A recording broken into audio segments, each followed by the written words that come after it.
What's going on, everybody? Welcome to the CrossTime College Football Show. It's a great crossover. We've got the GameTime Podcast and RoadSports.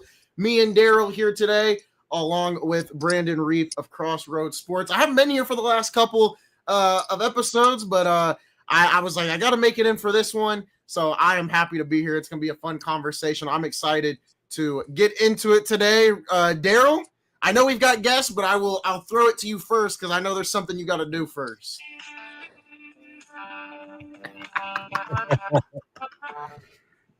It's still rolling. The tide is rolling. Turn it on up. Turn it on up. That might be why JB's got a no-show tonight. Because I think he doesn't want to face the music. Hey, no, man. We talked about it this morning a little bit. 2 weeks ago, I said best college football weekend in a long time. Guess what? This past weekend doubled up, was better than 2 weeks ago. You're talking about exciting games. You're talking about upsets. You're talking about teams that you thought were left for dead. They're alive now. You talk about the number one team in Ohio State continues to roll. Notre Dame seemed like they righted their ship. They blew out North Carolina State yesterday. Man, I don't know. Auburn got stuck again. 2 plays again they got stuck on. The SEC is apologizing. What I think, hey, Brandon, I was telling Isaiah, I think Hugh Freeze has really peed somebody off somewhere in the SEC. Maybe it was his time at Ole Miss. But you got two obvious calls. Kirby Smart calling literally a timeout with a T. They flip it and say it's not a timeout. And then with Arnold, all you got to do is get over that white chalk. All you guys go over the right there at the white chalk, and they call it out. Man, I would not want to be Auburn right now. I'm a Bama fan, but I feel sorry for him, man. So that's why I'm, man. We can go so many directions with this, man.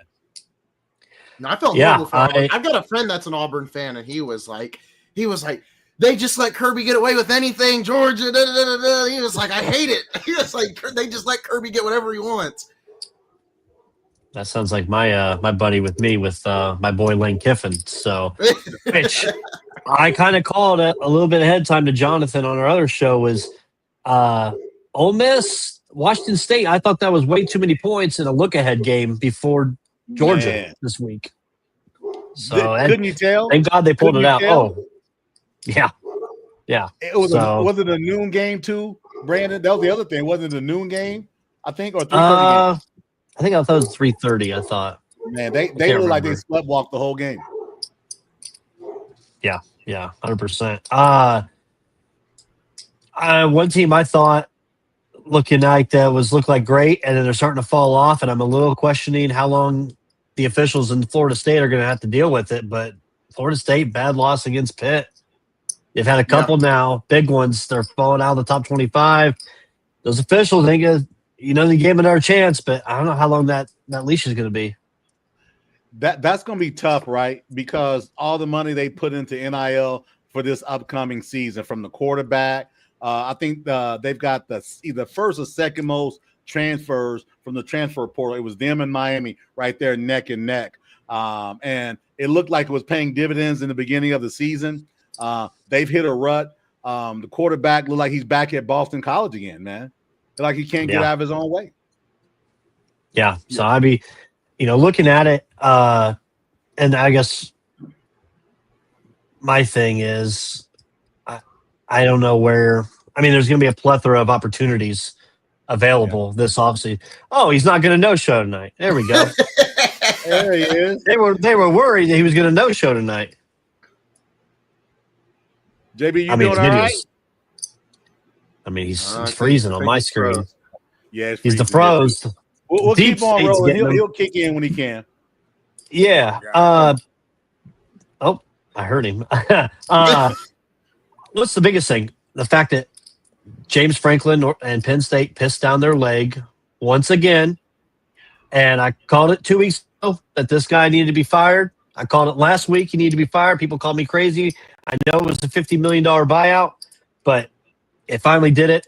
I saw some more video that came out from the alumni, just how pissed they were, and the big fishes that they want to try to go out and get. I think they're going to have their opportunity to get who they want. out there. Isaiah, you talked about before the show about that $15 million buyout. Well, I saw a thing that broke it down. He's going to be making $20,000 a day for the next 6 years. I mean, per day.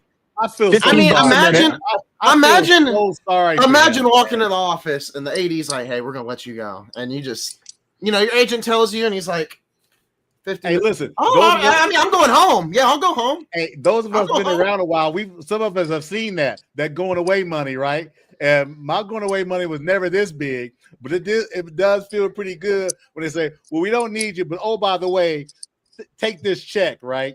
Yeah. But man, $15 a minute. That's crazy, man. But you know what they got to do though? They got to hit the home run here. Yeah. You can't get a second tier or a third tier guy. It has to be a Barry Bonds 1998 home run season. You can't miss any. You can't miss anything. It won't be the D coordinator who's the richest D coordinator in college football. It won't be him, right? You think it's your boy Matt Rule? I don't think it's Matt Rule. Not a home run to me. But no, I don't think so either. But you know what? I think a dark horse, right? Well, Can you imagine if they go to Vandy and clip the head coach for Vandy and try to duplicate? Think about what Clark has done. What Clark has done, man. I know Isaiah doesn't respect Vandy, but Clark has done a hell of a job. I think it's Ramon that doesn't respect him over the last 4 years. Would they dare do? Would they go back to back Vandy coaches? I saw another name. He said it a couple weeks ago. I think it was at the start of the year. Ed, not how do you say his last name? Ed Oregon. Ed Oregon. Orgeron. I heard him say he wants to get back. I heard him say he wants to get back into coaching. We'll see. I'm not saying it for the Penn State job, but I'm just saying when we get to that coaching carousel, I heard him say somewhere at the beginning of the year he'd like to get back into it or he's ready to get back into coaching. Yeah, I think that's another name to keep an eye on as well. Yeah, I mean, real quick, I wrote down my carousel right now. Spots you're going to have open. Spots actually they're already open. Penn State, Oklahoma State, Virginia Tech, UCLA, Arkansas, Oregon State. That's there. What's going to be open? Wisconsin. I still think Florida State and Florida are both going to be open. Kentucky, Stoops is probably going to be open up because it's not going well down there. And then the question marks are Auburn, Oklahoma, and North Carolina. Only reason I say Oklahoma, D-Cot, is because they're going to finish the season 6-5, and 7-5, and that's not going to keep people happy. They still got defense and it's traveling. And I know the coach was under the hot seat prior to last year, right? They had some good wins early on. They beat Michigan, beat that Auburn win. Then Mateer goes down. They get thumped in the second half by Texas yesterday. They can't parlay this week into next week's into a loss. They can't do that. That's 13 Power 5 positions could be opened up this offseason. Wow, that's a lot. That's a lot. And to your point, Oklahoma's got Ole Miss coming up. They're all ranked teams. No, I'm lying. That's the 25th. I'm sorry. Do you think there is a buyout chance in North Carolina this early? It should 100%. Be. It should be. Here's what I said I think we talked about it on Crossroads. Look, man, he's 70 plus already. I think he came there to say, listen, I got an itch and I'm still the guy. Man, he doesn't have the type of time. I'm not talking about lifetime. I'm talking about the type of time to turn that program into what he thinks he could have done. Yeah. Right. I think it was a wasted effort on the leadership of North Carolina to try to get a name in there. I think they should have went young and tried to build out. It's not like North Carolina has a long history of great college football. Mm-hmm. Yeah, no, for sure. Hi, John. Okay, baby. He's kind of in there. Am I still staticky? It's a little delay there. It's that dial up on Sunday, man. It's that Sunday dial up again. There he goes again. I wanna get Brandon's thoughts on it, obviously, because I put something out as an overreaction on Twitter. I said Indiana should be number 1. Obviously, it was an overreaction, right? I was excited because IU won. I'm not a big IU guy either. Like, I've never been a huge IU guy, but I understand the moment. Beating this team, I forgot what the stat was. They were 0-45 against ranked opponents or something. All that matters is just it was a great win. They were put at number 3. I'm going to pull up the AP poll in a second, put it on the screen for everyone. But Brandon, your thoughts on that game yesterday from IU and that win? It's tough as a Purdue guy to say, but IU is a fantastic football team. I thought Oregon would win the game, but IU kept the hammer down. Yeah, you could say use that word from Purdue. But no, they showed up to Eugene on the road, Big Ten, top 5 program, and they pounded them. They took away their game plan. I think they held them, 43 yards of offense in the second half. Cignetti's got something that's working, and it's working with these guys. Sauce, right? Yeah. I told my dad this morning, I think this quarterback, Mendoza, was better than Ramsey last year. And that was something to say, right? Because Mendoza came from Cal, so he's a West Coast guy. So he's seen Oregon before, and he's seen that type of environment.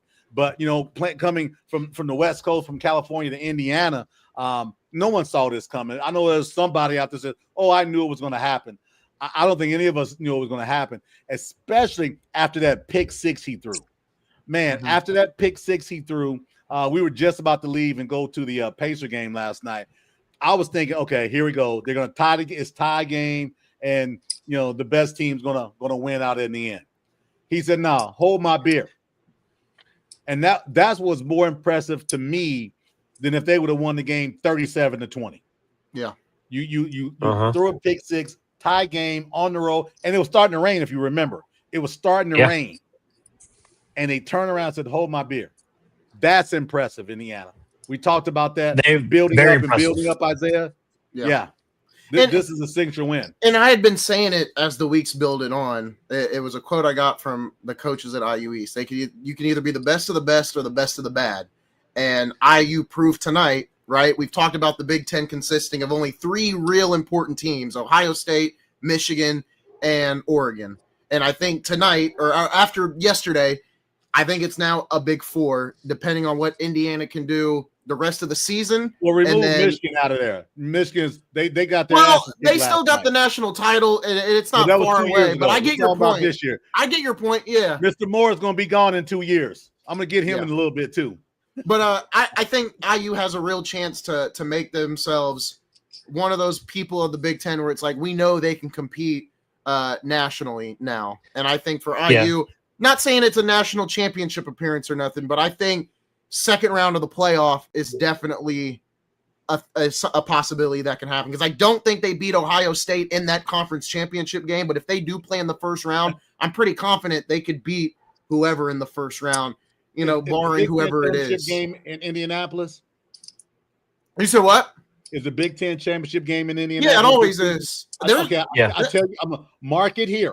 If Indiana and Ohio State are in Bankers Life or in Lucas Oil Stadium, it'll be more Indiana fans than Ohio State fans. Mark that down. Yeah. Mark that down. But that's saying something. You're talking about a national brand versus a regional brand. Ohio State's not that far up the road. There will be people. I get it, but this is Indiana. All the Notre Dame fans going to wear their red shirts, man. What are you talking about?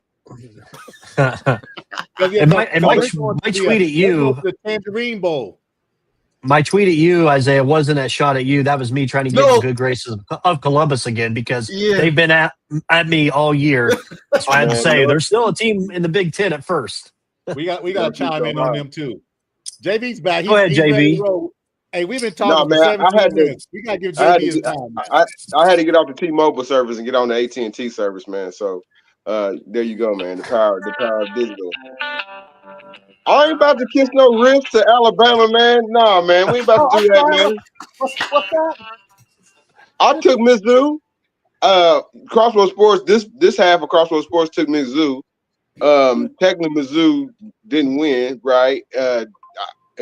Technically didn't cover either, because Alabama got to push there at the end. But you kind of got to like what you see out of Mizzou. They should anyway. And you tip your hat to the future senator and Ty Simpson. You know what I mean? And if Mizzou can not lose another. They can't. If they lose 3 games, they're just gonna be bowl bound and not necessarily into a CFP conversation. But if Mizzou, ain't no shame losing Alabama week 7, week 6, in a close one. But like, nah, man, ain't no sweet hole Alabama. I ain't saying that. JB, what'd you think about that 15-yard penalty keeping Bama's offense on the field in the first quarter after that touchdown? I went off on the Missouri player Zion Smith. What do you think? Did you see it? No, I didn't. If any type of like on-field chicanery, man, happens, man, you know what I'm saying, that kind of come with, that's kind of par for the course. Yeah, it was 3rd and 10. They stopped him on 3rd and 10. He's got to get a good lick on the receiver. 2 guys walk by, one steps over the receiver, then Zion steps over him, bends down, and says whatever. But the problem with that is, and we talked about it today earlier, there's been a point of emphasis on trash talking and sportsmanlike conduct. That was they scored a touchdown in 6 plays, first drive. You're getting ready to get them off the field. I believe that changed the dynamic of the game, because from that point, Bama went on a 17-0 run. Mm-hmm. They went up 17-7. Mm-hmm. I just believe, I know you say, well, it's only 1 play, but that gets you off the field and gets your hot offense right back on the field again. Right. And then, like I said, on the flip side, man, no shade to the, you know what I'm saying, you're going in a hostile environment. That crowd and that media fan base believing that they actually, you know what I'm saying, was going to have it. They actually thought, you know what I'm saying, with that one guy, I tap into him sometime, man, but he's trash. But like, no, man, they thought they was going to win by 10 points, or, you know what I'm saying, or better, man. So I didn't necessarily think it was, you know what I'm saying, in that regard, man. But it's a, you know, for the Bama faithful, man, again, another little, you know what I'm saying, notch on their belt as they kind of manage their SEC schedule and trying to, you know, I don't want to. Everybody got to manage a conference championship schedule first before we start talking about who's going to be in the CFP. That's what I kind of want to also emphasize, man, because there's going to be some randomness. Like, man, it's crazy to me. And again, the polls aren't necessarily the AP poll aren't necessarily indicative of like what the CFP is going to say. But like, man, Indiana jumped from like double digits to 3rd. You know what I mean? So like, I don't know, man. There's still, of course, I know I'm probably conflating issues here, but like, man, there's still, you know what I'm saying, things that they kind of got to work out, man. But I don't know. There's still a lot of. I just want to say there's still a lot of football left to be played. Still a lot of football left to be played, and some, you know, one of these ACC teams might get hot, and then Georgia Tech is out. You know what I'm saying? So you never know. Please no. I got some money on Georgia Tech, man. I've liked what they've done all year. Duke. They got Duke. Y'all was talking about Penn State, potential Penn State coaches, man. The Duke coach has some ties at Penn State. Unfortunately, he ain't never won a bowl game. He's turned Duke in the last couple of years into a success story, but he hasn't won a bowl game. So that would be a net negative. Right? That's what replaced Elko, right? He replaced Elko, right? Yeah, okay. That would be a net negative, like you winning a bowl game. But you know that team, when Georgia Tech does play them, it's a game they're gonna have their all ears up. They got a mobile quarterback who probably holds the ball a little bit too long. I know we've heard that story before, but they've got some running backs that can get after it, and they got, you know what I'm saying, pretty talented, at least for that level. You know what I'm saying, that conference, right? Wideouts. So that's not gonna be you know what I'm saying, Georgia Tech is gonna come in and do what they want kind of game for them. So. Yeah, I think it's going to be a grinding game, but I look for it to be a really good game, as a matter of fact. Though. Sure. I wanted the homie go back to Mizzou. He said he thought that Mizzou had the best running back combination in the nation, and I was like, "Hey man, hold on, man, don't be listen. You can't say that. You can't say that, man. About that. Like, now you can't say that with a straight face and had the Irish up here, man. Don't say that, man. Yeah. I think they've kind of got back on path or whatever." You know what I'm saying? As far as they, you know what I'm saying, they have to, you know, they got to crush teams. You know what I'm saying? The only way you crush teams is if you got the ball. And like part of their running back cores is that. There's some other running back cores. I just mentioned the Duke one. They ain't that bad in hell. IU ain't that bad either. But like, man, I don't know. I thought he was kind of talking out of the side of his ear, man, talking about Mizzou had the best is that the dude on Barstool? Yeah. What, Brandon Walker? Man. Yeah. No, man. Like the homies up here in South Bend, man, they doing their thing, man. And then even like I said yesterday, the what's his name? The Roman kid. He got a touchdown. And I think the other kid, Kalani, I'm gonna mess up everybody's name. Kalani Black. You know what I'm saying? He kind of did a whole lot of workmanship, man. I don't know, man. That y'all say, hey man, I think Ohio State, wherever they going, they're gonna pancake somebody. Wherever they go, they're gonna give a damn. Yeah. Indianapolis International, Gamebridge, it don't matter, man. They're gonna pancake somebody. I was shocked. But I was kind of shocked at the score and the way how I said Kirsten played a smart game, and he let Dan Lanning's arrogance and whatnot. They matched Oregon's fire. They matched Oregon's fire yesterday, man. And like I said, his defense swarmed on him, man. You can't make them jokes about them JMU guys no more. They still out there developed. That means they're still out there producing for him. So no, man. But like I said, still a whole lot of college football left to play, man.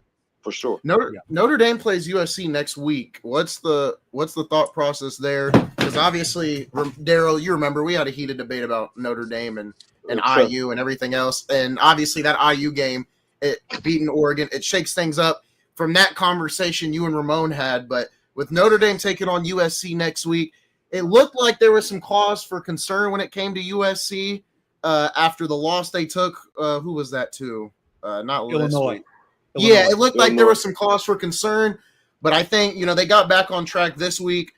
What are you guys thinking when it comes to that game between USC and Notre Dame? Because it has playoff implications for both of those teams. Because on a couple brackets I've seen, Notre Dame is still getting in and USC is not. So what are the thoughts on these two teams and who needs this win more? Because obviously both need it, but both need to win out. I think both need to win out to ensure that one of them will get into the playoffs.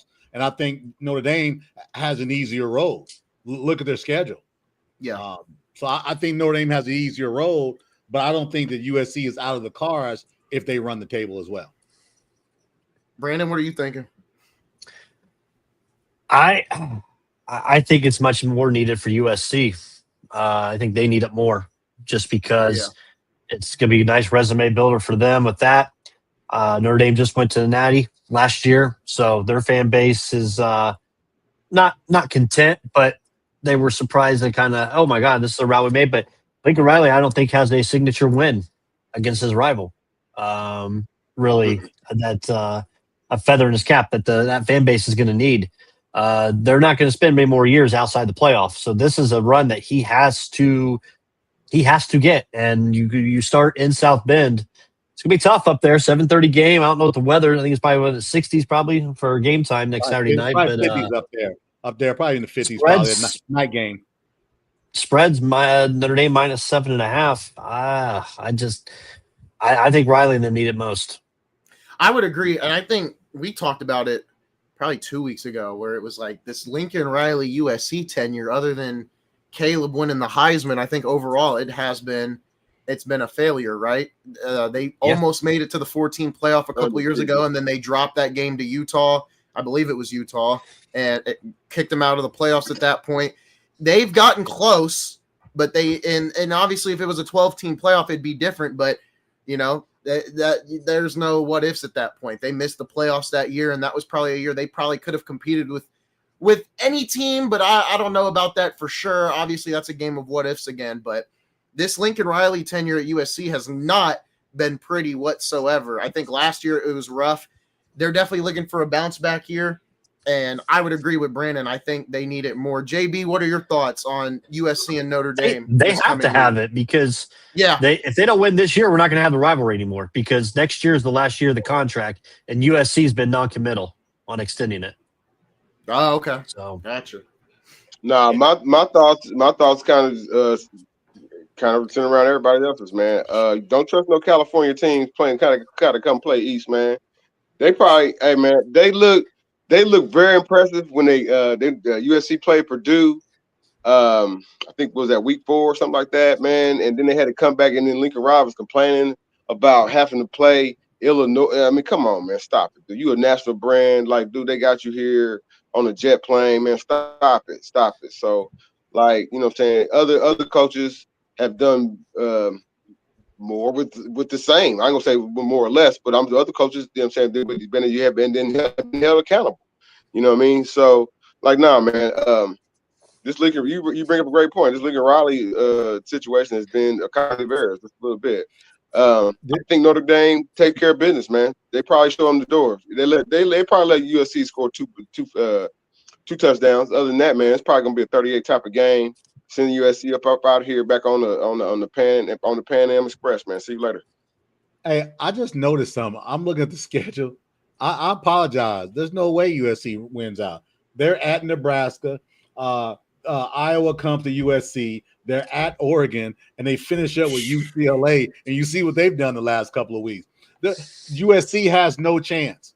So at the end of the season, let's have a 15-minute segment about how we want Lincoln Riley out of LA. They have zero chance. Is there a chance he leaves? Add him to the list. I mean, is there a chance he even leaves? No. On his own accord or the school's accord? His own accord. I know the money he makes is insane. And the plane and the house and the car. Yeah. No, he's not. No, he's not. On a jet plane. Kicking and screaming. I said on a jet plane, Joan Jett, I'm leaving. Oh, I almost gets in trouble. Go ahead. The only place it would take him would probably be Alabama. No, I ain't saying that. Why would Alabama take a washed-up guy that can't coach a complete team? Why would Alabama take a guy like That's the guy that's down there right now. They took Nick Saban. Oh, John. Okay. All right. See, we going here, right? Yeah. Hey, damn. I'm just saying, it didn't work out that well with the Miami Dolphins, man. That's all. But man, come on, man. Listen, I think Mr. DeBorg is righted the ship. He was left for dead after week 1. People on this other show that does a live show on Sunday morning said he definitely has no chance. He's out. And I think I'm the only one in the whole state that said there's no way he's going to be given enough time to right the ship. And here's the thing why I say that. His recruiting has not dropped off. Nope. It's massive. That's a good point. It's massive, man. Mm-hmm. So they'll be all right. They'll be all right, I think. I want to get the AP poll pulled up. Show that to the viewers. Tap dancing. G-Cod is tap dancing, and you need to stop tap dancing about. He hit me up today. Here it is, right here. We got the AP poll. JB he brought it up on the live where it's like, Cott's not a big fan of the polls. For me, right now, right? I'm already looking at mock drafts. I'm already looking at all this other stuff. I love that type of stuff, and I love talking about it. So, it's a good talking point. It's a good talking point. Here's the thing I would say about polls, man. Polls do identify team strength, and polls do kind of separate the strong from the weak. You know what I'm saying? As it says, but a team on the come up where it was like a North Texas before they got zip tied by USF this past weekend. You know what I'm saying? They were trying to make some noise, trying to get into the poll conversation. You know what I'm saying? They still got to win a conference or whatnot. So I think the poll is still important. It is, like I said, it's a conversation. You know how to read them smartly, like we're getting ready to discuss right now. You know what I'm saying? You'll be better for it, man. But the polls are still important, man, because like I said, I think it separates. It kind of separates, you know what I'm saying? Again, Brandon had the Notre Dame folks kind of coming after him, but let's be honest, man. Notre Dame just kind of ran into an 0-2 problem early on to the season, man. You're not the same team you are when you start the first 4 games in all levels: basketball, football, baseball. You're not the same team as your season progresses. So, you know what I'm saying? The poll kind of helps you with that. Say, oh, well, we beat this team. Remember, dude, two or 3 weeks ago in everybody's show, we were saying how this USC Notre Dame game wasn't important. And I kind of said, well, it kind of still was important because at one point USC and Notre Dame were kind of ranked in the top 25. So, but there's other things that kind of come into it. Y'all know that. But man, I can say the poll is still important. But you know what I'm saying, D-Cod, you can't buy Humbick. You can't totally buy Humbick, man, for that. I'm just thinking maybe. Do you agree with me, John? Yeah, I was gonna say, do you agree with me? They should wait to put the rankings out till week 6 and do an initial poll after cupcake weeks, right? After that would mess up. Wouldn't that mess up sports betting though for the first 6 weeks? No, not really. It wouldn't bother us. I mean, it wouldn't bother them. No, not at all. It wouldn't mean much because you're not looking at it just from a ranking perspective. Those novices. Yeah, you don't do rankings. We don't look at the rankings anyway. Yeah. Well, you don't trust some of these people scouting. I do. I mean, I get when we use the data. You know what I'm saying? When it kind of rolls out, man, I trust the scouting. You know what I'm saying? I don't necessarily watch the red and crimson game. You know what I'm saying? Or like what is Alabama's version where they scrimmage whatever. But like, man, there's a lot of data that kind of comes out of those games, man. So that's kind of how the polls kind of built as well. But that doesn't help the rankings, right? You're still going to look at, because what people are doing, JB, just bettors, and Brandon can probably back me up. We're looking at the team's website. We're looking at the depth chart. We're looking at those teams' podcasts, what they have, right? That's what I do early on when I'm looking to bet. What are they saying? Who've been there, through the summer, depth charts, those type of things. Very rarely do I ever look at the ranking, because you do that, man, you're in trouble. If you're a medium better. I've got a thing that I just saw a tweet that came out, and I was researching it, and it's pretty reputable. And I reached out to a buddy of mine who's a Penn State fan, and the news is that they've been told. A buddy of mine says that they said people at Penn State have been told that Adidas is the ones that drove the James Franklin firing, and they are going to pay most, if not all, of the money. And they also wanted a new coach there before the recent losses. So the corporate ownership in college sports are running these athletic teams. And if Adidas wasn't happy, they said, we want him out. If you're going to be our main sponsor, we're going to be out of here. So they fired him. What? That's crazy. So what do you think? Because it was surprising how fast Franklin's gone, but Napier still is holding on to his job. And obviously, he just beat Texas, so maybe that helped a little bit. But nobody can build. It won't happen now. I'm not saying James Franklin didn't deserve to be fired, but like nobody can build. You're talking about college football, not NFL free agency. And I get it. It's technically kind of sort of in NIL, but it's not.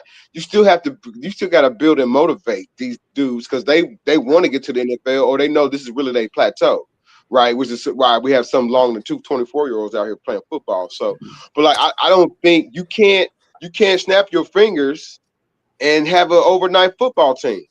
Yeah. Otherwise, you'll have you keep on trying to buy out next year. Okay, if Alabama, I'm just using them as a reference, man. Sorry, DK. You know what I'm saying? If Alabama's trying to struggle, they did it this year. They did it this year. They lost the first game. They said, "Hey, man, what's the buyout?" The lady said she would turn down $1 billion because the buyout was $70 million, whatever. She said she would use $70 million. There's no way. That was Phyllis. Yeah, with a wig. Add another coach. Trent Dilfer has been let go and fired from UAB. So add another. Talking about a disinterested guy who probably should have been gone 2 years ago. Yeah. Well, Hey, you talk about Napier. Go ahead and clip this and save it. When they fire Napier, they're going to go after James Franklin down there at Florida. You watch.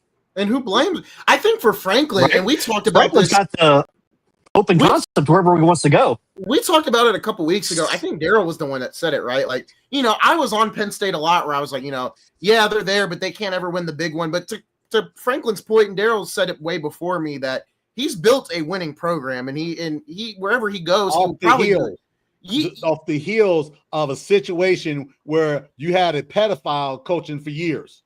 I mean, that's nothing easy to come back in. And this isn't a dig on that. I'm just saying he came in circumstance that a lot of guys didn't want to get involved in. Mm-hmm. Penn State haven't liked a coach they've had since Joe Paterno. You can't name one that the Nittany Lion fan base has fallen in love with. His homie ran back to the NFL. Yeah, he ran back to the NFL. Right. So this is why it's so big. They have to hit a home run. And Brandon, since you talked about Adidas, well, Adidas runs Nebraska. Matt Rule's in Nebraska. That could be a tie-in that I didn't know about the Adidas thing. That could be a tie-in. Matt Rule was great at Temple. He was great at Temple. I think he did a stop at Buffalo as well. So he does have some ties there. I think he is a good coach, man. He took Nebraska, probably not the right fit. Not the right fit. He's too, JB. Yeah, so it would kind of make sense, man, if trade for him. You know what I'm saying? So if you're Penn State, out of all the coaches that currently have a job, who do you call first? that you think would even consider? Signetti. You know what? Hold on. Because I saw Orlovsky tweet that same thing. He was like, if I was Penn State, I would call these coaches. Sig was number 1, and then he had 3 more. I don't remember the other 3, but yes. He'd be number 1. Yeah, that's true. What? I mean, just to test the waters, too. Yes. But here's the thing. But Indiana's not a broke university. They're not a Division II school. They can pony up the money. They've got the money down there, right? And they just extended them. They extended them, what, 11 months ago? Are they dumb enough to go after Jimbo Fisher? Fisher? Had to sell the trophy. No, man, they had to sell the 81 trophy to get him, man. Who? Jimbo Fisher. They're going to have to sell. If Penn State wants Signetti, man, I don't know, man. You say deep pockets, man. They get some of that money got to go to the basketball program. Yeah, but I don't see Signetti leading, but I did see that today where somebody was like, "Well, it was Dan Orlovsky." They make him an offer. He's an Italian, man. They're gonna make him an offer he can't refuse, man. I'm telling you, man. How much do you put stock into? He says this university gave him an opportunity from James Madison to now to bring a lot of his players with him. I don't think he's leaving. I think it's very far-fetched. Would that play a role in his decision making? There are a lot of schools could have went out and got Kurt Signetti 2 years ago. Let's just call it. Sure. Yeah, they didn't. Right. Indiana did. So would that play a factor in his decision making? I think it would. To stay or not. I think it would. Yeah, even if it's a little bit, right? And then because you still got to come with this, right? Money talks, and you know what walks, right? You know what? That's a part of it too. You know what interests me too is there were especially conversation this week where I think it was about Lanning, and it was like, would Lanning ever leave? And he's like, no, I'm committed to bringing Oregon a national championship. And I find that very ironic that it drummed up this week, and then they happened to lose as well. So obviously, Lanning's not going to leave Oregon right now unless it's an SEC job or like a big name SEC job. But I just found that interesting this week too. I think if Lanning leaves, there's only one school he's going to leave for, and that'd be Alabama. Yeah. Other than that, I think. What about your SEC guy? Your former SEC guy, I should say. He's from Pennsylvania originally. Dan Mullen. He's from Pennsylvania. You know I don't like Dan Mullen. I think he's an egistical maniac. That's your boy. Well, that fits the campus perfect. He would flame out in Penn State. I think he would flame out. I would hope he would, because I just think when he was at Mississippi State, he had it great. He was building something there. He was at Florida last, correct? Well, that's what I'm saying. He jumped to Florida with a lateral move. I think they were 55% winning percentage. They got rid of him. Now he's in UNLV, and they're winning, but it's UNLV. It's not SEC, ACC, or Big 18. Yeah. Not a bad point at all. Not Big 18. Yeah, listen, you can't call them the 18 teams. Well, it's coming. It's coming, man. Name change. I want you to brace for impact, man, because with that $2 billion media, blah blah blah, or whatever, man, somebody's gonna be controlling the strings that how and who the Big Ten football and basketball teams kind of play when kind of all that transpires, man. You saw that, right? I know. Actually, from $2 billion, right? Billion with a B, right? It's $2 billion, man. But everybody got to take their cut. You got to get in line. And like I told everybody all the time, man, you got to get in line in Michigan. You got to get in line in front of Ohio State first when it comes to football. Basketball is a little different situation. Indiana's probably going to, because they're a bigger brand. Indiana's probably going to get, those dollars. But they it's probably going to be weighted because, guess what? Purdue and Michigan State got a little bit more say, but on the basketball side. But the money will filter down to the programs. It also kind of keeps those doormat programs being doormats because they'll stick around just because this to be doormats, right? Because the money it'd be too good for Maryland to leave. Even though crazy Jonathan Burson and Brandon Reeves say every Wednesday, Maryland needs to go back to the ACC because from a program standpoint, they go with them, right? But if you telling me, I guess you're gonna get every year $90 million plus what you get for your stadium and all that and whatever, and you pay everybody out. We're talking about business, technically sports entertainment anyway. So yeah, like Maryland, Northwestern, they're gonna be around. Hell, what's Utah gonna try to get there? Utah's gonna try to get to the Big Ten in somehow, some way. And then that just means Yeah, that just means somebody else is gonna go to the Big 12. Memphis is gonna try to go to the Big 12.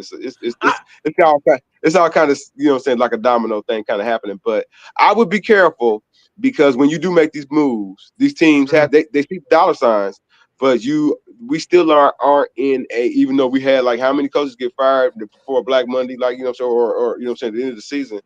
Like this ain't the NFL, and you can't just purge. I guess you can, but you shouldn't just purge through program money and portal players. Like technically, man, I felt like after the Florida State loss, man, I was like, dude, everybody gonna transfer. Why the hell they won't play anymore? Like they you basically telling us that we ain't got no chance to make any type of playoff situation, man. You know, usually that kind of happens towards the end of the season. You know what I'm saying, when bowl season kind of pops up and whatnot. But like, nah, man.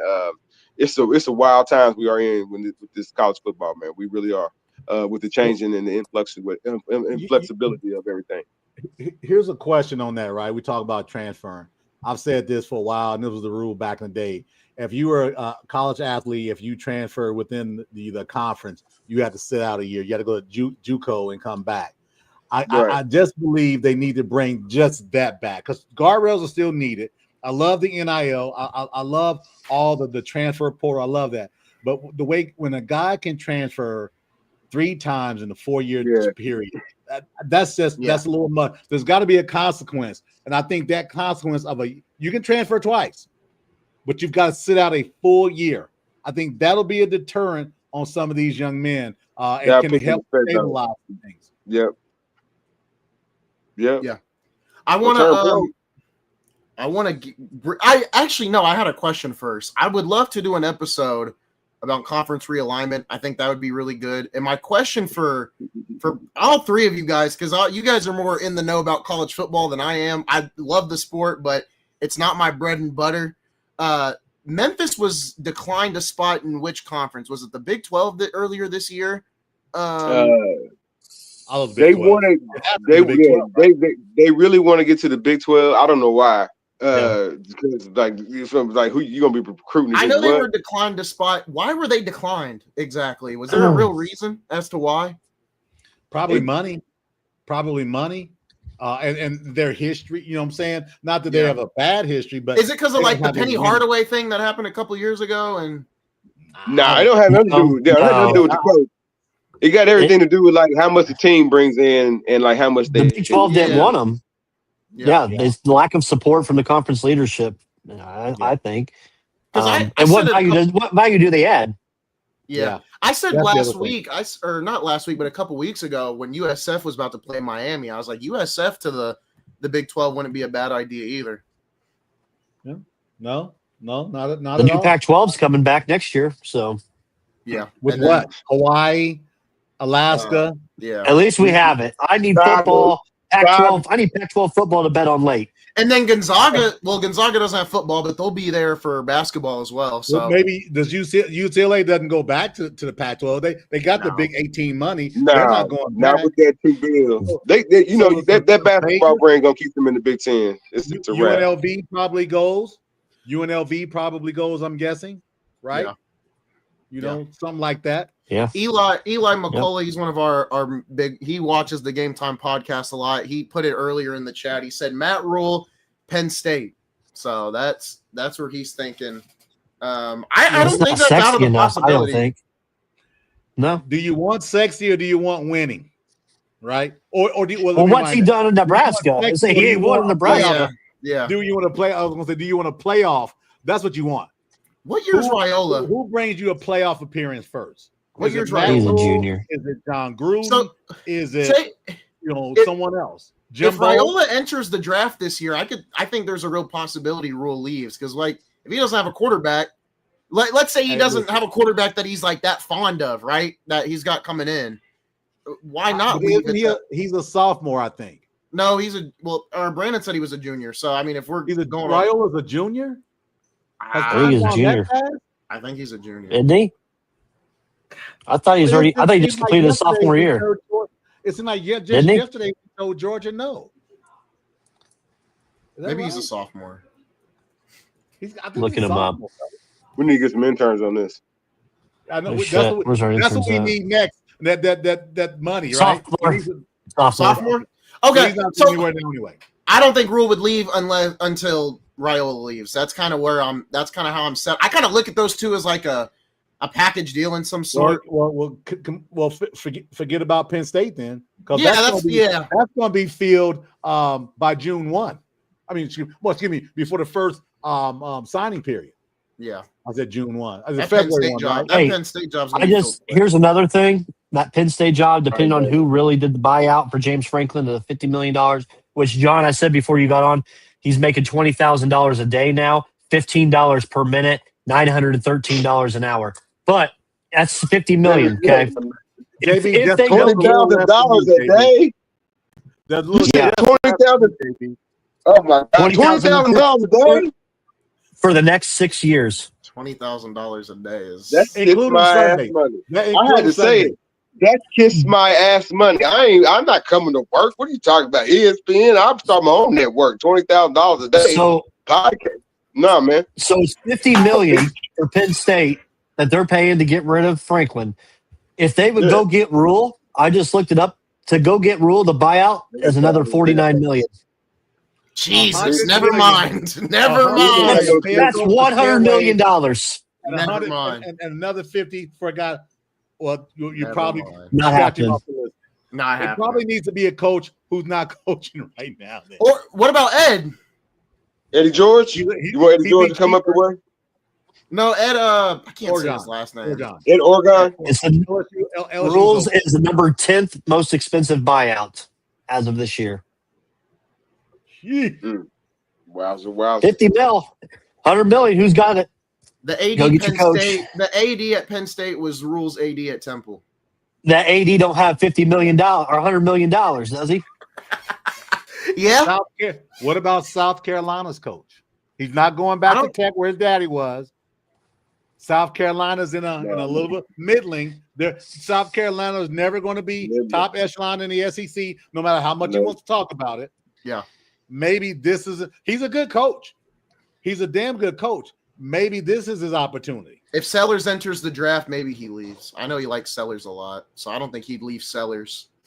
I think Sellers leaves. Hey, I do think Sellers is leaving for the draft because in all the mock drafts I've seen, he's predicted to go like 8th to the Raiders. So, I mean, he's probably going to go first round. So, if you can get first round money, you're going to go. So, we'll see. He better keep playing, though, because Aller's draft stock is gone. Absolutely shredded. Yeah. Or as a stretch, Georgia Tech's coach, very highly respected, has done good things in Atlanta. Would you take a chance on an up-and-comer type guy?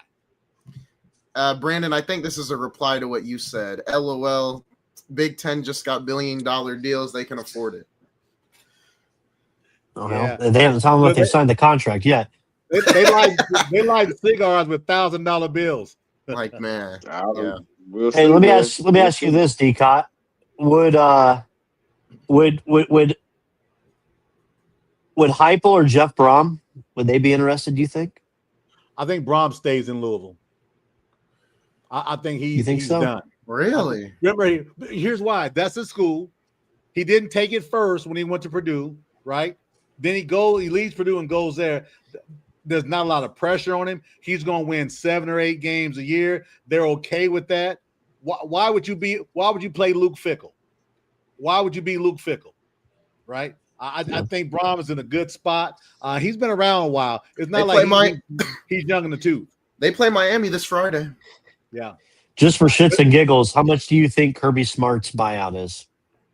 So he's making $13 million a year. So I would probably quadruple that. I'll bet $52 million. $105 million for a buyout for Kirby Smart. Jeez. No need even talking about him. I ain't even going nowhere though. That's just the highest. He signed a 10-year, $130 million deal last year. There's another name thrown in the ring. Talking about Urban Meyer. There's no more fake heart attacks in play. It ain't happening. Stop it. Hey, Kevin DeBoer, $60 million, and you got Ryan Day, $70 million, born on third base. Hey, by the way, I need John, and D-Cot and Isaiah, we all need an apology. You need to apologize to Steve Sarkisian and that Texas Longhorn bunch. that you said I'm was not apologizing. I'm not apologizing just yet. I'm not apologizing just yet. Hey, we got to stand tall. If we were wrong, we got to own it. I'm not apologizing just yet. They whooped Oklahoma. JB? That's fine. That's I don't fine. have to- I'm not apologizing just yet. Oh man, But come on. here's- Hey, listen, you got to But here's apologize. the three Man. I'm interceptions. not apologizing just yet. The defense woke up. They had over 100 yards on the ground. This is what Jonathan Birdsong said, but I'm not an offensive coordinator making $90,000 a week. Like they do in Texas. I wish I was. Give me that money, man. Okay, man. Duh. So, like, sorry, what happened? We didn't rush 100. Okay, we rushed 100 yards, man. And then I'm not the one bad mouthing Eli, Lil Manning, Arch Manning. That's not me. I told you I'd get it going. I'm not apologizing. I'm not listen, apologizing just yet. This is not Happy Days and the Fonz when he couldn't say he was wrong back in the day. It's okay to say I was. Come on, give it to me, Jay. Hey. He know all my favorite shows, man. He might have been talking to my sister, man. He said Happy Days. Oh, man, that's like top 5 right there, brother. I'm not apologizing just yet. Hey, Sark came back from the dead this past week. Yeah, okay? He did. No, they needed that. They He was needed written that off, for but sure. he didn't answer. there you go, Geno Smith. Yeah, I'm kidding. it feels like he's still hurt. He's got to go back to back though. He's got to back up. He's got Kentucky this week, which is a little bit of a soft landing spot. He's in Kentucky, a little bit of soft landing spot, so he can right the ship. Because after that, they got Mississippi State, but it's in Stark Vegas, and them damn cowbells. I'm telling you, y'all have no idea. Them damn cowbells, man. I'm telling you. I want to pull the AP poll back up because I had a question regarding, I think it was the Big 12, right? I've seen week by week as I've paid attention to it, BYU continuing to creep and climb. Your guys' thoughts on BYU, or do you guys feel like the conference is Texas Tech's to win at this point if they continue to win out? Because you look at it, Iowa State lost, all these Big 12 teams are falling at the wayside. Obviously, Cincinnati's still up there. But I really do feel like as the weeks continue to go on, the more and more I feel like Texas Tech has separated itself from the rest of that conference. BYU needs to win this week. Holy War. They have to win against Utah this week. But check it out, right? Cincinnati's only loss is on the road to Nebraska. And I know they didn't play in Nebraska, but they played in Kansas City, and that was a home game if you saw that game at the early part of the season. Cincinnati. Yep. Remember, they thumped a 14th ranked Iowa State team last week at home. Yep. It wasn't that close. It was 38-30, but that game wasn't that close. Yeah. So it could be a sleeper in Cincinnati. They're coming along, right? Mm-hmm. 5-1, only lost to Nebraska, and that was a home game for Nebraska. No, I like Cincinnati. It really feels like to me Texas Tech has a significant gap over the rest of those Big 12 teams. They've allowed 73 points through 6 games, man. Who? Cincinnati? Texas Tech. That's 12 points a game. Yeah, that's like I said, I feel like Texas Tech has really separated itself. And then I know there was they had to play with their backup quarterback. He came in, got the job done. Texas Tech really feels like, I'm not going to say legit, but I mean, they'll make the playoffs. Maybe they win a game. It kind of reminds me of Arizona State last year where they were strong enough to hold up with Texas. I think Texas Tech could be a little more than that. I think they could win whoever they play in the first round. The other team I want your guys' thoughts on is Ole Miss. Are any of you bought into Ole Miss as a playoff, as a real playoff competitor, or is it just they're fifth in the AP poll?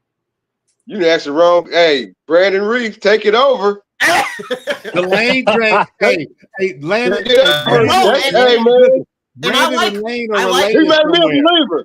He made me a believer, man. He made me a believer after I like Lane Kiffin. I like Lane Kiffin. No, man. Lane Train zip tied one of them IU teams into one of them bowl games, man. It was all she wrote for the last coach. After that, talk man. About your relatives, Brandon. Talk about your relatives. Tell him about Lane Train, man. I obviously like Lane Train, but they definitely was doing that look ahead, as I said beforehand, this week against Washington State, where it was iffy for a little bit. They got a big one against Georgia next week. I have my bracket out that I put out last night for my current top 12 playoff. I've got IU ahead of Ole Miss. I trust them, but I don't trust them, right? 70%. But we need to win another big game. If they win this game this week against Georgia, I will buy the house next to Lane Kiffin down there. We will move in together next door. We're all in. Hotty toddy. I'll get an Ole Miss hat. If they win this week, I'll buy Ole Miss gear. I'll wear it to the following show. I mean, imagine if Georgia were to lose. That would shake things up even more than it already has been this year. Listen, if Georgia were to add another loss. Ole Miss has Oklahoma the next week. So one of them are going to lose. Then they've got South Carolina the week after, and then they've got Florida in week 12. They'll beat Florida. I mean, man, you can't. There's no at this. People talk about. Ekai, you need to watch that documentary. I'm going to send you the link. There's a very nice ESPN documentary, 33 on Lane Kiffin and his dad. You need to watch that. Oh, you know, I love that, right? You know, we talked about that. I was telling Tornado, Lane Kiffin is not an Ole Miss guy. He is not an Oxford, Mississippi guy. He is an Alabama guy. No, that'll never happen. Whoa. Your dad said he treated him like a son down there. So yes, I got he's a Bama boy. If there's an opportunity for Lane to go north or somewhere a little bit brighter lights, I promise you, Penn State, he's going to take it and run with it. Penn State. Listen. State. Don't say listen. He's not an Oxford, Mississippi. He's a Southern California guy in Oxford, Mississippi. The girls ain't tan enough up in Penn State for him. So. Oh my God. He didn't call him Wednesday Adams. Dang. Speaking of Darrell, I'll throw this question at you now regarding A&M. We put out a video a couple weeks ago or a segment, and you claim Texas A&M right now is the best team in the SEC. Yep. Do you still feel that way? As your Crimson Tide continue to build momentum? Yeah, because they've done it in a hostile environment. They've done it. They've had a tougher schedule up to this point. They doubled up Florida, a team that thumped Texas the week before, right? They've got Arkansas, which is a nice spot this week. But then they got LSU, A&M, South Carolina, and then they finish the season with Texas. If these guys have one loss at the end of the season, I'm still going to say they're the best team in the SEC. Yeah. I mean, I just think what Elko has done after leaving Duke, and no one think about this. Texas A&M has all that money. They got the most money of any school in Texas, including Texas Tech. They went and got Mike Elko from Duke. Somebody knew something somewhere. I'm just saying, you don't say, "Oh, well, A&M, we got all this money." Hey, who do you want? Have you seen Mike Elko? He looks like it's easy. He's an alumni from Texas A&M. He's in the Texas A&M alumni. But I'm talking about national people. There's no one thought, "Oh, they'll get Mike Elko from Duke." He looks like a professor. But that dude can coach, man. He might be. Yeah. I like A&M still, man. I'm to tell you the truth, I'm glad Bama doesn't play him this year. No, unless it's in the title game. They're tough, man. So I'll stick with A&M unless they lose against Arkansas. No, they won't do that. Against LSU in week 9, October 25th. Okay, cool. And they're at LSU too, and you know it's going to be a night game. Yeah. So yeah, I'm sticking with that, Isaiah. Still sticking. Okay. Bama's on their heels though. I'm looking at this. I'm looking at the poll, right? And I think, Darrell, obviously you're very high on Georgia Tech. I still think Miami is, I'm going to say, a bit ahead of them just talent-wise. I think if that was the matchup in the ACC championship game, I would probably say Miami by probably 2 scores right now if I were to bet on it. I think the Big Ten is going to be interesting, and we talked about that today earlier on the show, right? Indiana's going to have to continue to win. They've got a interesting schedule in the next couple of weeks. Ohio State more than likely wins out. So for IU, it's all about winning out. So I'll throw this at you guys with if Indiana were to play Ohio State, obviously it'd be in Lucas Oil. What would be and I know Brandon, you're the betting guy, so I'll throw it in a more of a betting terms. What would it take for you to bet on Indiana? Points.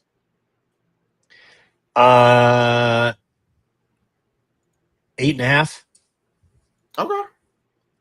It'd take me 8.5. Indiana plus 8.5. I'd feel comfortable. And I hit the over. With y'all? We're talking about betting, right? Here's the thing: Ohio State hasn't won a sexy game this year, right? They're just going through the motions. You must be reading my mind. I'm going to throw a stat at you guys, right? Okay. For the next 6 weeks, and it won't happen, Ohio State will not have played a ranked team the rest of the year. Don't give me this Ohio State stuff. And I don't want to hear, oh, well, they beat Texas. Remember, y'all said they were bums. Oh, they beat Illinois. John? Y'all say Illinois were bums. That Texas game doesn't matter anymore. When Indiana thumped them 60 points, I was told on our show, that's nothing. Illinois was way overrated. They shouldn't have even been ranked. I didn't say nothing bad about many Illinois. people said, you know who said it? I know who said it. It was not me. It was not me. I said JB, it was a good win for the moment. On this one, JB. JB has been on the IU bandwagon since day one. He's driving the bus. And I'm telling you, Ohio State doesn't play another ranked team the rest of the year. And so basically, if the year ends right, it won't end this year. Texas will be ranked. Yeah. Illinois probably won't be ranked. They will have played one ranked team all year. I'm just saying. Sounds like IU schedule. Last year. We knocked Indiana last year, remember? Yeah. They haven't played anybody. Yep. Pull the record up, fella. We just got to tell the truth. We can be fans, and that's fine. But the truth is the truth. I At feel the like next 6 games, nobody wins. I feel an SEC bias in the air. Somebody's not respecting the Big Ten Conference. Somebody's not respecting the Big Ten Conference. Hey, man, listen, Savio Pega, whatever his name is, grab his crotch, man. But Vanderbilt is just another Northwestern. Just another name to say Northwestern. Listen, we're talking about Ohio State. We're talking about Ohio. Every time I bring up a thumb, man, I wish from my brain here. JB and I, we used to be tight, right? We used to be real tight. We still are. Solar babies, for sure. Ebbs and flows. But the fact is, Ohio State won't have played a ranked team, y'all. And they'll still be dominant, I think. I didn't say all of that. What I'm saying, I'm just talking about the fact. Dominant is an opinion. Fact is, they won't have a ranked team that they play. That's the fact. Here's the other side of that, Decott. That's not their fault. They play what's given to them. We fought at Indiana last year. Yep. I didn't same dynamic. Well, the difference is Ohio State actually played a top 5 program. Texas to start the year. As much as you want to badmouth Texas, that's fine. IU didn't play shit. IU didn't play anybody. That's a good point. Last 2 years, non-conference. Listen, this is from a Purdue guy, right? Well, so that's what that's good. I'm being attacked here. Stop attacking me. But Texas, to be fair, Texas isn't even gonna make the playoff now. Listen, all I'm sharing is a fact. Ohio State would not have played a ranked team at this point. 6 weeks to go. There's nobody, and they're on their schedule. None of these teams will be ranked. None. You can do with it what you want. That's just the fact. But here's the thing, though. Here's the thing, though, Decott. Your science suggests that the Big 12, who has more ranked teams in the overall top 25, maybe in the top 10, then man, why they only give one? Why they only give one seat at the table? Because they don't have the cachet. That's why. Oh, okay. Now the Big 18 we got goalpost moving. Are you serious? Come on, man. The Big 18. So I know. Hold on, man. Texas Tech got cachet. You said Texas Tech got more deeper pockets than anybody in Texas. Oil money. I said they've got deep pockets. They're coming on. To give them credit. Listen, all credit due to Texas Tech, right? They're coming on. You know who they remind me of Indiana. They're not Indiana, coming. very similar. You can't get Texas Tech, Decott. You can't get Texas Tech to come over. They're not ready to share the oil money. I'm talking about record-wise, not money-wise. Texas Tech and Indiana. They haven't done anything in years, but they're both. You look at the ranking. One is number 3 and one is number 7. Yeah. Yep. Very, very, very parallel, right? I don't know how much you see in Texas. I don't know how much you see in Texas Tech. That I think they could compete with Georgia.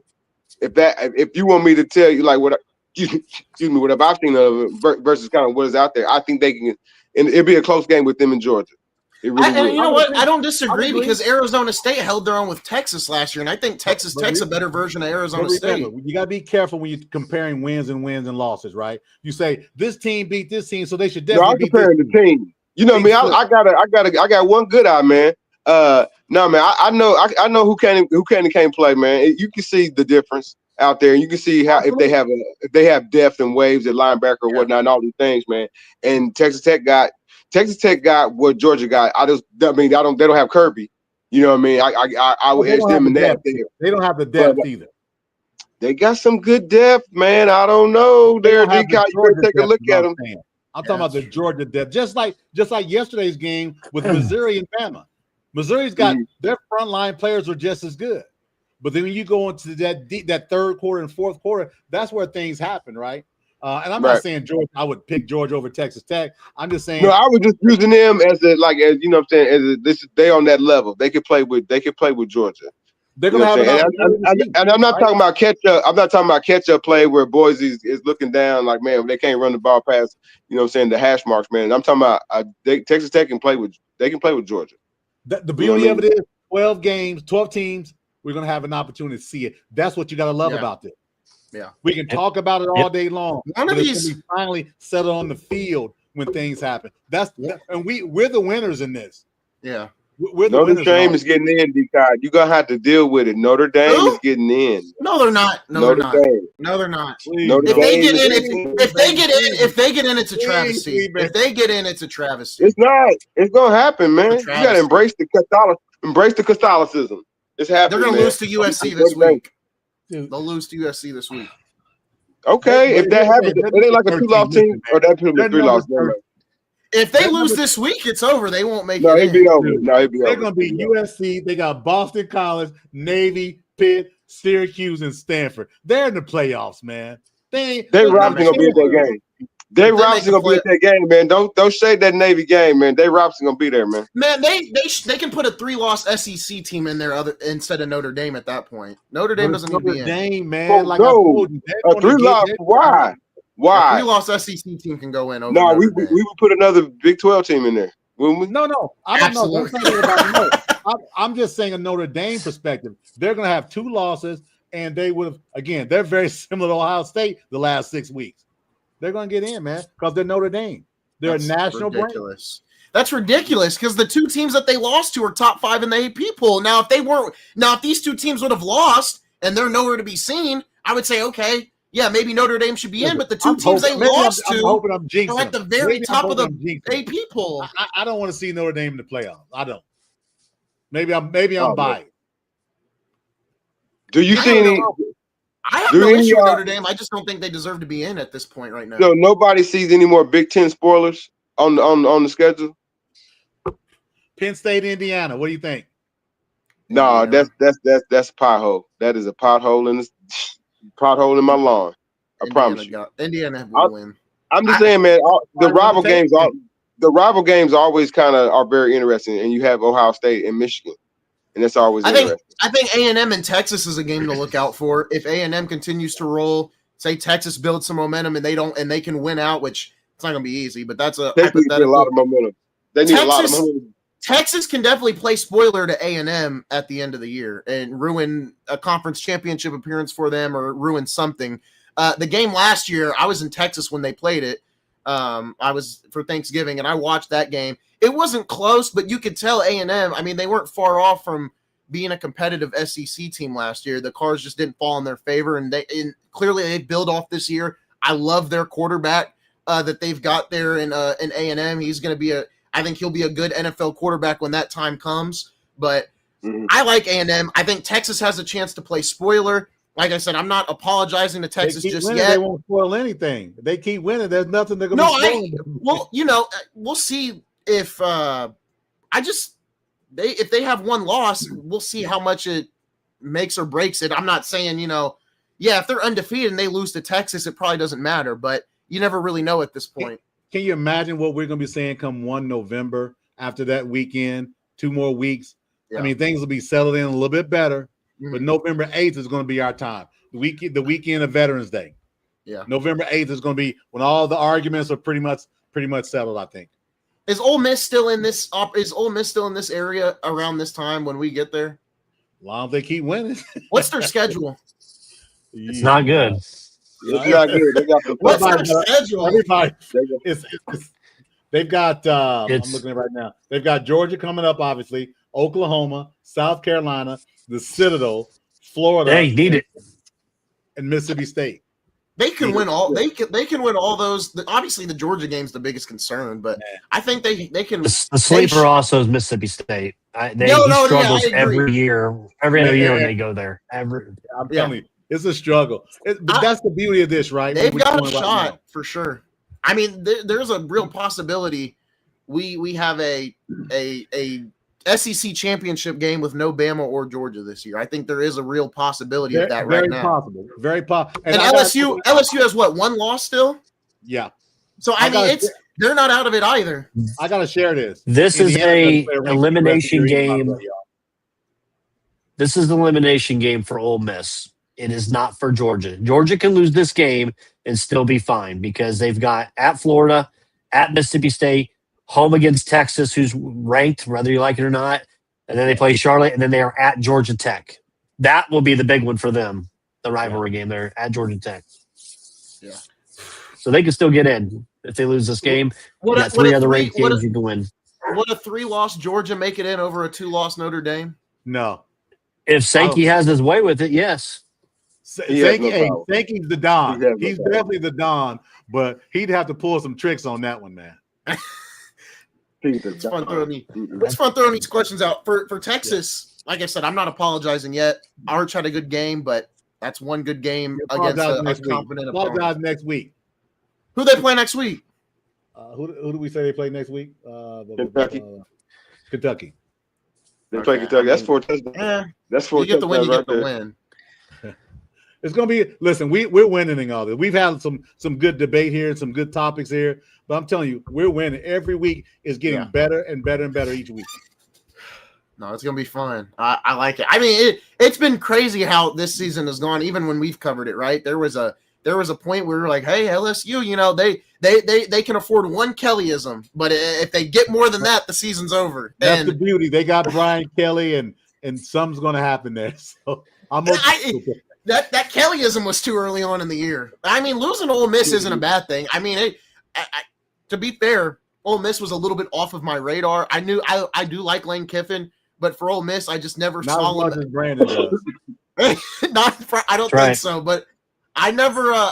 They were off my radar at the start of the year. So when they beat LSU, I was a little shocked, but did some research, everything else. I'm like, okay, should have paid more attention to Ole Miss. Like A&M was on my radar after last year, so I'm ordering the Ole Miss visor as we speak. Oh, Lord have mercy. Oh, my God. There you go. There you go. Showing your support. JB, did you get your Indiana visor yet? No, I mean, the bro, he's been getting my. He's on the payroll. The bro's been getting my. Yeah, where is bro? Man, where's he at? He's no-showed 2 weeks. What's going on? I know, man. He's on strike, man. The United States government on strike, man. He on strike too. Yep. Cancel culture. Here we go. We can't get canceled. Man, there was last week we were doing NFL. We were going over my tier list, and I put this graphic up on the screen. Oh, not this one, but it was this one. I put this graphic up on the screen, and Ramon was like, "Man, you look a little too dark. You better be careful, or ice is gonna get you." So don't worry, we got our own JB as well on our show. There we go. There we go. So, he brought up ice. I was like, oh, man, we got to calm down. We quickly moved away from that because I was like, not at all. Wait till you get the fan bases pissed at you like I do. Then that's when you know you got it. Fellas, real talk. One of these weekends, not this one. I'll be in Tampa this weekend, but maybe one of the couple weekends after that, we should try to get together, man, and find us a spot to post up and clown, and maybe we can even get one of those tape recorders in one of these wing spots, man. We could go potentially live or something. What do you say, JV? That's the plan, man. Like I said, there's the Eagles Nest out here on the east side that I go to every now and then. It's a sandwich shop. But on the weekends, man, saying they got beer pouring, saying like I said, it's the Eagles Nest, man, where a whole bunch of Philadelphia Eagles fans go crazy. It's a good vibe and whatnot. They also, because it's in the Butler-Tarkington area, Butler kind of takes over when the basketball hoops kind of takes over as well, man. But man, there's all kind of places, man, we can kind of do that for sure. Let's have to figure something out, man. That'd be good. Got you recruiting down there in Tampa? Damn. No, man, it's for work, man. But actually, there's a chance I may be at the South Florida game. It's a 7:30 game. I've got graduation for my university. I think it ends about 1 o'clock. I may get a chance to chime in and get a little bit of that game. I just want to go just for the look. It's in the Raymond James Stadium, about 15 minutes from the hotel. Huh? Tell them who you are. Yeah, that'll get me in. Yeah, we'll see how it goes though. We'll see how it goes. There we go, fellas. Hey man, I want. Go ahead. Go ahead. No, you're good, JB. Go ahead. No, I didn't know if we was wrapping up or not. You got another topic? Oh no, that was going to ask. Any final remarks before we wrap it up? No, I want to know what y'all got to do. You know what I'm saying? Of course, we can talk about in a minute, right? About what we got going on Tuesday night. But like now, what y'all got going on Thursday? Yeah, I'll be down. Y'all leave Wednesday. Yeah, I won't be back till. Oh, so y'all don't have y'all show? Y'all don't have y'all show on this Thursday? We're debating on it. We're talking about it right now. That actually, evening I might have about an hour and a half window that Thursday evening, before the football game, for the NFL game. Y'all want to do something then? No, I'm asking. I'm trying to preview. Yeah, he wants. So JB, he's trying to plug you.